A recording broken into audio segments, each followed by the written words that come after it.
Elastic energy, Wikipedia audio. Elastic energy is the potential mechanical energy stored in the configuration of a material or physical system as work is performed to distort its volume or shape.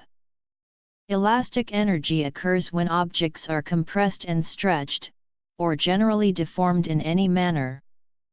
Elasticity theory primarily develops formalisms for the mechanics of solid bodies and materials.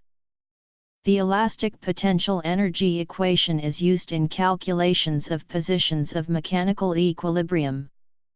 The energy is potential as it will be converted into the second form of energy, such as kinetic. Mathematically, the equation can be stated as: the essence of elasticity is reversibility. Forces applied to an elastic material transfer energy into the material which, upon yielding that energy to its surroundings, can recover its original shape. However, all materials have limits to the degree of distortion they can endure without breaking or irreversibly altering their internal structure. Hence, the characterizations of solid materials include specification, usually in terms of strains, of its elastic limits. Beyond the elastic limit, a material is no longer storing all of the energy from mechanical work performed on it in the form of elastic energy. Elastic energy of or within a substance is static energy of configuration. It corresponds to energy stored principally by changing the interatomic distances between nuclei. Thermal energy is the randomized distribution of kinetic energy within the material, resulting in statistical fluctuations of the material about the equilibrium configuration. There is some interaction, however. For example, for some solid objects, twisting, bending, and other distortions may generate thermal energy, causing the material's temperature to rise. Thermal energy in solids is often carried by internal elastic waves, called phonons. Elastic waves that are large on the scale of an isolated object usually produce macroscopic vibrations sufficiently lacking in randomization that their oscillations are merely the repetitive exchange between potential energy within the object and the kinetic energy of motion of the object as a whole. Elastic potential energy in mechanical systems.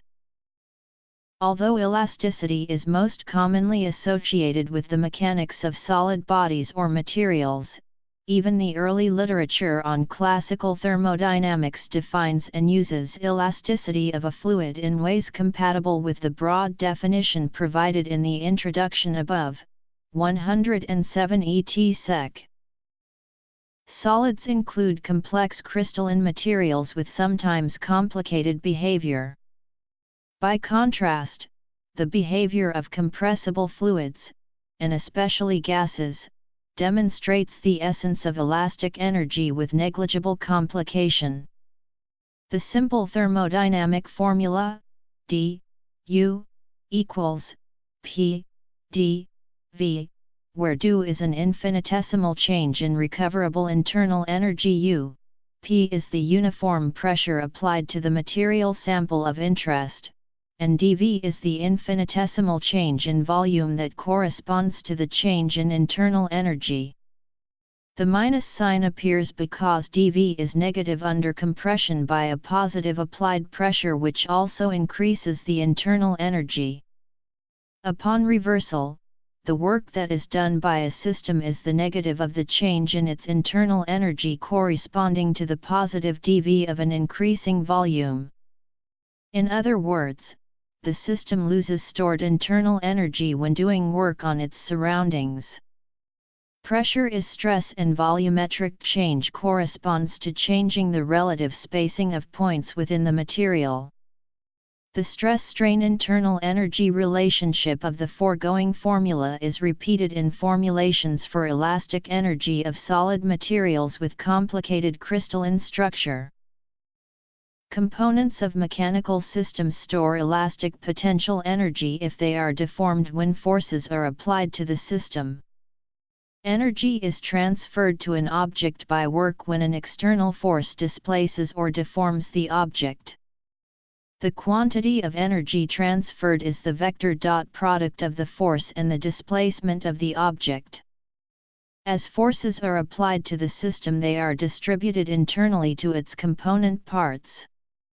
While some of the energy transferred can end up stored as kinetic energy of acquired velocity, the deformation of component objects results in stored elastic energy. A prototypical elastic component is a coiled spring. The linear elastic performance of a spring is parametrized by a constant of proportionality, called the spring constant. This constant is usually denoted as K and depends on the geometry, cross-sectional area, undeformed length, and nature of the material from which the coil is fashioned. Within a certain range of deformation, K remains constant and is defined as the negative ratio of displacement to the magnitude of the restoring force produced by the spring at that displacement. The deformed length, L, can be larger or smaller than LO, the undeformed length, so to keep K positive, Fr must be given as a vector component of the restoring force whose sign is negative for LLO and positive for LLO. If the displacement is abbreviated as, then Hooke's law can be written in the usual form. Energy absorbed and stored in the spring can be derived using Hooke's law to compute the restoring force as a measure of the applied force. This requires the assumption, sufficiently correct in most circumstances, that at a given moment, the magnitude of applied force, Fa, is equal to the magnitude of the resultant restoring force, but its direction and thus sign is different. In other words, assume that at each point of the displacement Fa equals kx, where Fa is the component of applied force along the x direction. For each infinitesimal displacement dx, the applied force is simply kx and the product of these is the infinitesimal transfer of energy into the spring due. The total elastic energy placed into the spring from zero displacement to final length L is thus the integral. For a material of Young's modulus, Y, cross-sectional area, A0, initial length, L0, which is stretched by a length, delta, L. Continuum systems. The elastic potential energy per unit volume is given by. In the general case, elastic energy is given by the free energy per unit of volume F as a function of the strain tensor components epsilon ij. Where lambda and mu are the Lame elastical coefficients and we use Einstein summation convention. Noting the thermodynamic connection between stress tensor components and strain tensor components. Where the subscript T denotes that temperature is held constant, then we find that if Hooke's law is valid, we can write the elastic energy density as a bulk material can be distorted in many different ways, stretching, shearing, bending, twisting, etc. Each kind of distortion contributes to the elastic energy of a deformed material. In orthogonal coordinates, the elastic energy per unit volume due to strain is thus a sum of contributions, where C, I, J, K, L is a fourth-rank tensor, called the elastic, or sometimes stiffness, tensor, which is a generalization of the elastic moduli of mechanical systems, and epsilon, I, J, is the strain tensor. The values of C, I, J, K, L depend upon the crystal structure of the material. For an isotropic material, C, I, J, K, L equals lambda, delta I j delta k l plus mu delta I k delta j l plus delta I l delta j k equals lambda delta plus mu, where lambda and mu are the Lame constants, and delta I j is the Kronecker delta. The strain tensor itself can be defined to reflect distortion in any way that results in invariance under total rotation, but the most common definition with regard to which elastic tensors are usually expressed defines strain as the symmetric part of the gradient of displacement with all nonlinear terms suppressed, where u, I, is the displacement at a point in the I, t, h direction and j is the partial derivative in the j, t, h direction.